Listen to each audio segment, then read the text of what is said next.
right, so last week we put out a bunch of Jira related videos, and you can check those out in the Jira Week playlist over on the channel.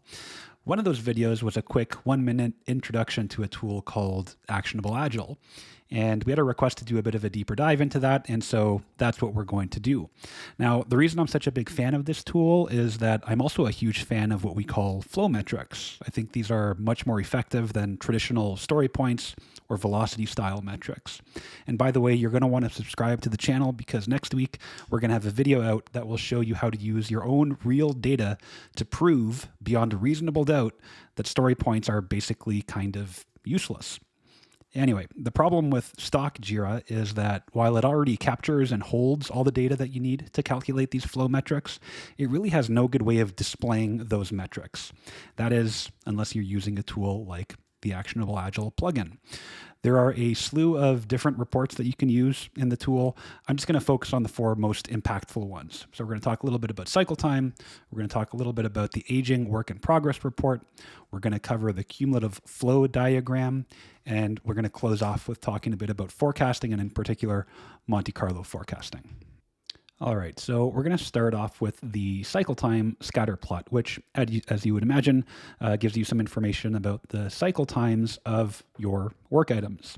Now, without getting too far into the theory behind Kanban and flow metrics, it is important to point out that the start and end points of your cycle time calculations are kind of up to you to decide. And so in the tool, you can do that by turning on or turning off the various workflow stages, which map back to the columns that you have set up in Jira. So for our purposes, I'm just going to say we're going to keep them all on. We want to understand the cycle time from the moment we start some analysis work to the moment that an item gets all the way across to done.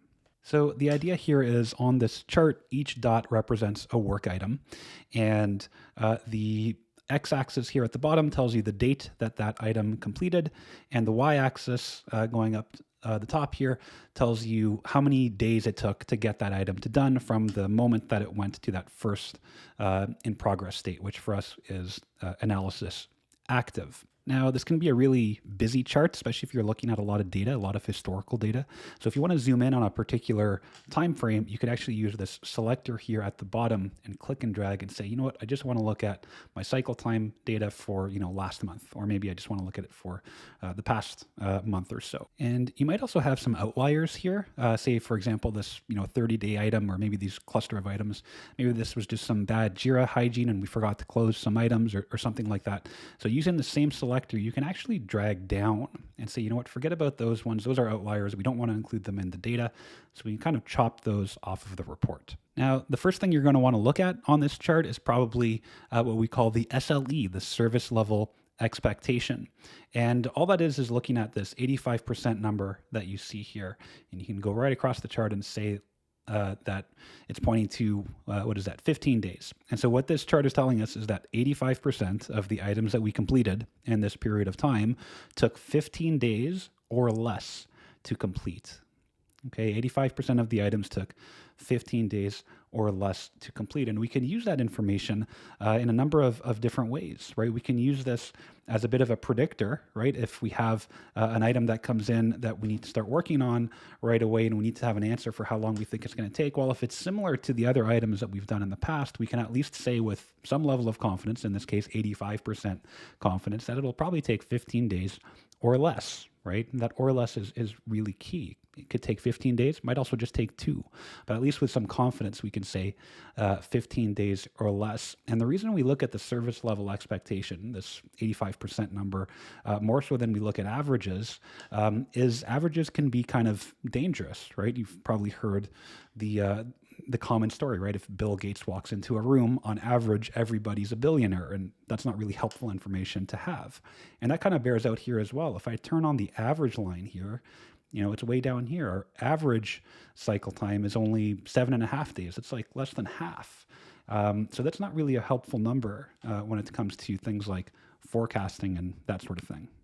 And another thing you can do with the service level expectation is to use this as a bit of a helpful indicator during things like product backlog refinement, right? Or maybe you're doing some user story mapping, or you're slicing some stories down, that sort of thing. And once you've kind of got your first cut of a user story or PBI, just asking the team straight up, look, if we were to start working on this today, do we think it would take longer than our service level expectation, right? If we started working on this today, do you think we could get it done in 15 days or less?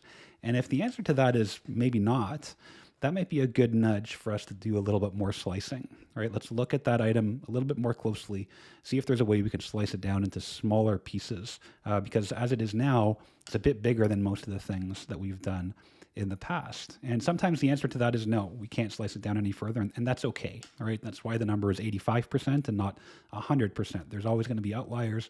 There's always going to be certain things that are going to be a little bit bigger than others. That's totally okay, but we can use this data as a bit of a nudge to kind of keep us honest as a team and make sure we're really focusing on slicing things into smaller pieces. Another really helpful thing we can do with this chart is look for patterns, right? We can start to look for patterns in the dots here. And there are many things to look for. One of the most common ones I'm always looking for, though, is I want to see if there are any instances where it seems like there are kind of vertical lines showing up on this chart here. And this is all made up example data, so you don't really get too much of that, but there are a couple of instances with that, right? You can see way over here, there's a straight line here that has a whole bunch of different dots on it. That's kind of the only one.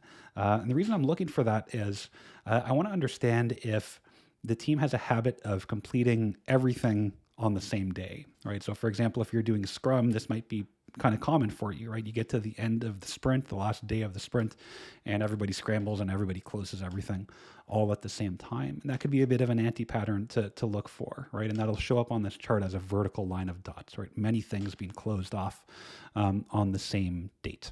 The other thing we want to look for is if we are making a conscious effort as a team to reduce our cycle times, right? So if we are, for example, focusing on slicing things into smaller items, if we're looking to focus on pairing and swarming on things to get them done more quickly, that should show up here in the chart, right? So we can use this as a bit of a check on any improvement experiments that we're running as a team. So this is a chart that you might want to look at once in a while as a team all together, for example, in a retrospective. Probably not something you need to be looking at on a day-to-day basis, but every once in a while, probably makes sense to go back and look at, hey, is our service level expectation changing? Are there any new patterns emerging? That sort of thing. So something to keep an eye on over a period of time. So why don't we go ahead and move on to the aging work in progress chart.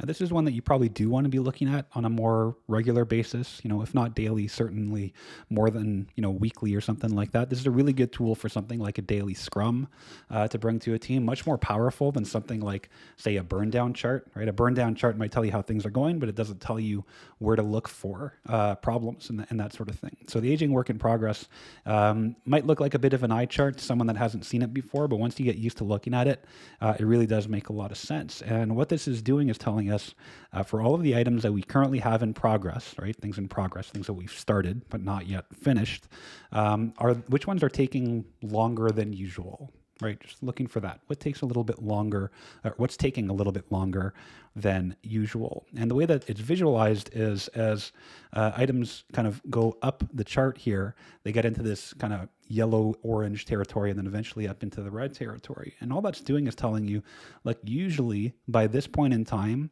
85% of our items would have already moved over to the next column. Right, so 85% of the time by day 5 or 7 or 8 or whatever this is, it would have moved over to the next column. So all this is doing is telling us, hey, this one's taking a little bit longer than usual, or this group of items is taking a little bit longer than usual. And so that might be a good prompt to look at as a team, right? We've got this sprint goal that we're working towards. We've got these items in our sprint backlog that are, helping us to get to that goal. And these ones are taking a little bit longer. So do we need a little bit of help with those items? Is something stuck? Is something blocked? Can we maybe drop focus on some new items without starting new items and start focusing on getting things done that we've already started? Now, I like to look at this report kind of right to left, right? I'm looking for items that are really close to being done, that have been maybe open for a little while longer than usual. I'm really looking for things that are close to the finish line, and I'm looking to ask questions like, what can we do to move this over the line as quickly as possible? right? We want to kind of unblock things that are closest to done first, get those across the line before we bother going to start some new work or maybe moving some items that are a little bit further back in the workflow, right? Look for things that are closest to done, that are taking a little bit longer than usual, and let's see if we can focus on getting that done. What can we do today to get those things across the line together as a team? So that's the aging work in progress report. Why don't we go ahead and move over to the cumulative flow diagram? Let's take a look at this one. So tons and tons of useful information on the cumulative flow diagram, just like on the cycle time scatter plot. With this one, you can also select which period of time and which particular data you want to look at. So if we want to look at more recent data, we can use this selector here at the bottom and just kind of drag across. I like to trim the bottom a little bit so that it's a little bit easier to spot patterns in the chart.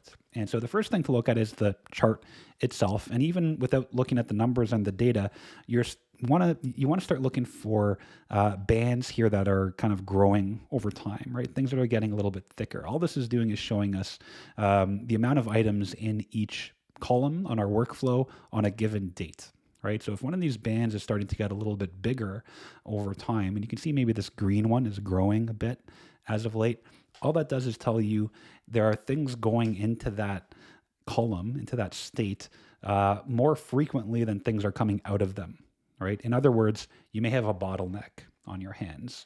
And so we're really looking for dramatic, pronounced increases. This blue one at the top here looks like it's also been kind of growing a little bit. And so this is another good thing to review with the team, right? Understand, hey, things are piling up in this particular column.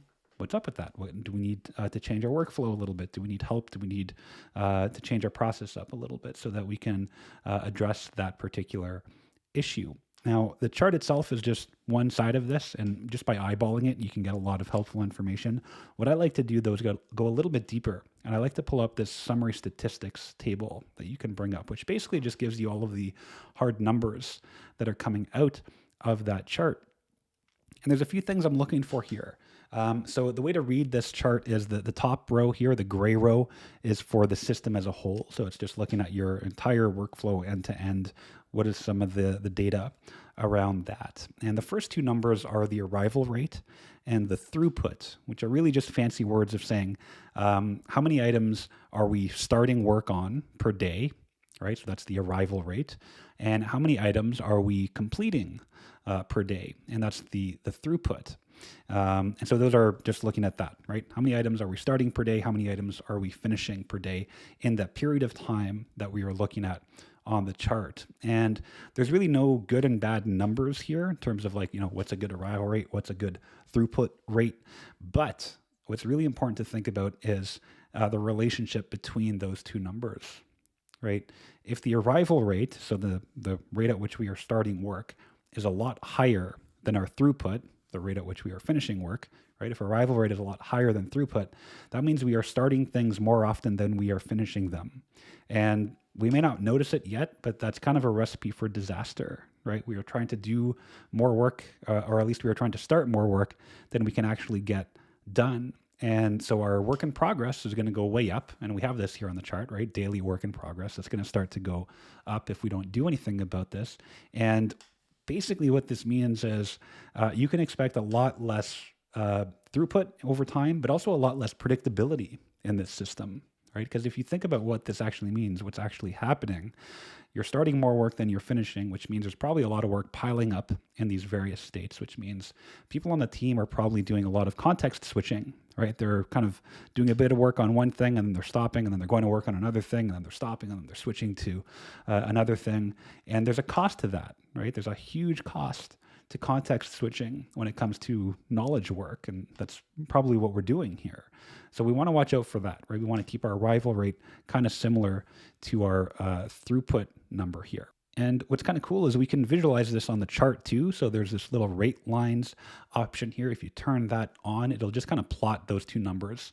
So you can really see if those lines are starting to diverge, that can tell us, hey, I would probably expect throughput to start suffering. And I would also expect predictability to be not so great with this team. There are some other numbers that I'm looking for on this chart, right? The daily WIP number here at the system level is a really important one.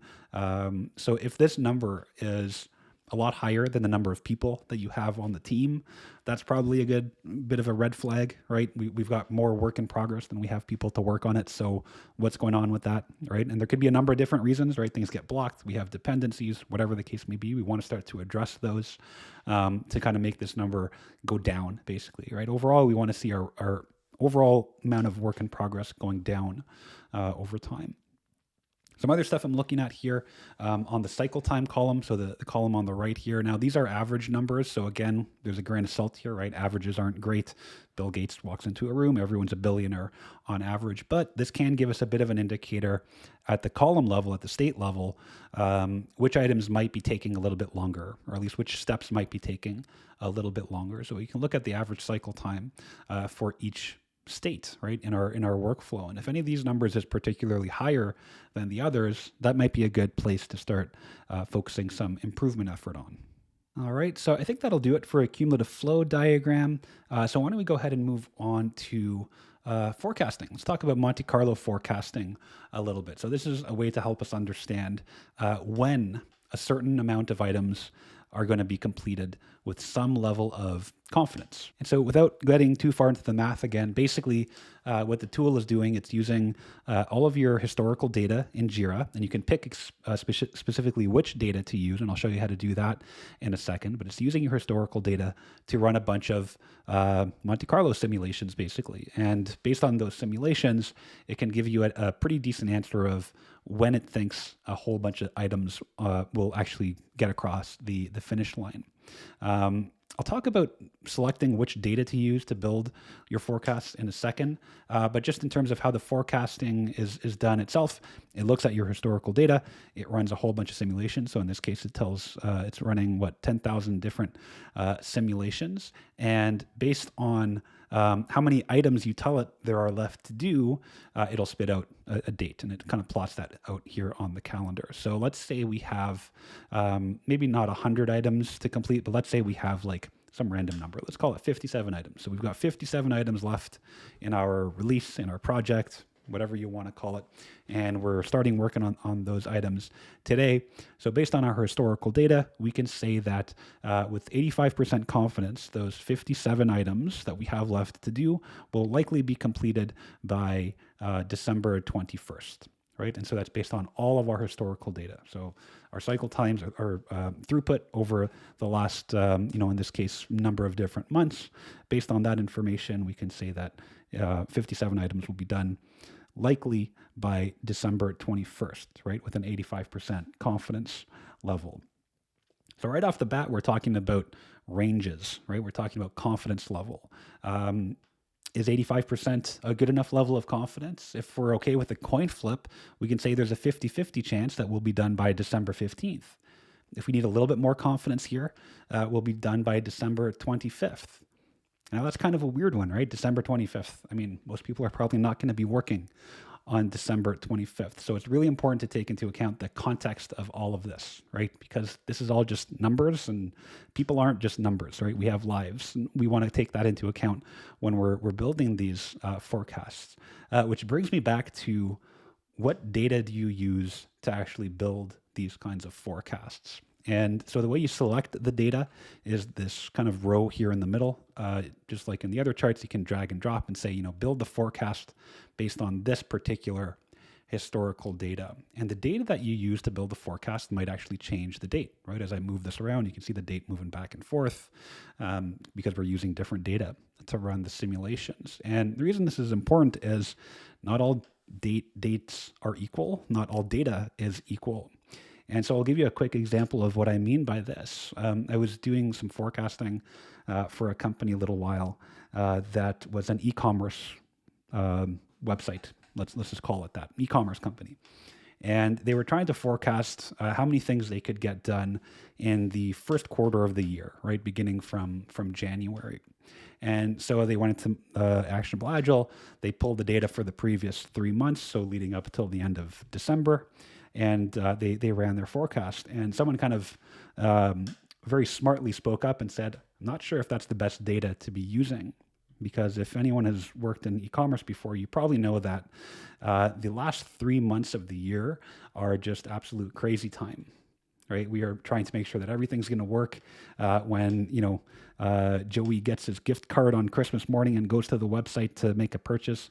Everyone's working really hard to make that happen.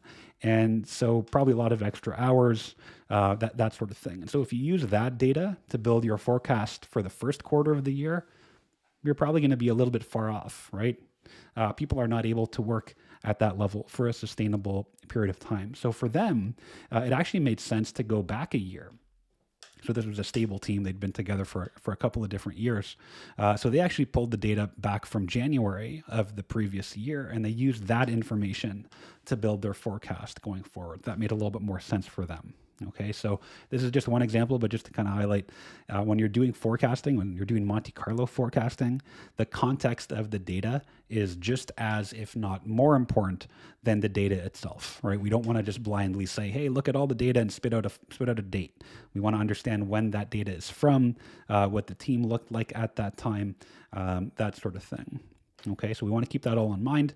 What's really nice about the tool too is it does also allow you to scale that throughput data a little bit. So it gets a little bit fuzzy here, but you can kind of change, let's say we think we're going to be going at a rate that's like 70% of what we've done historically because, the team shrunk or something like that.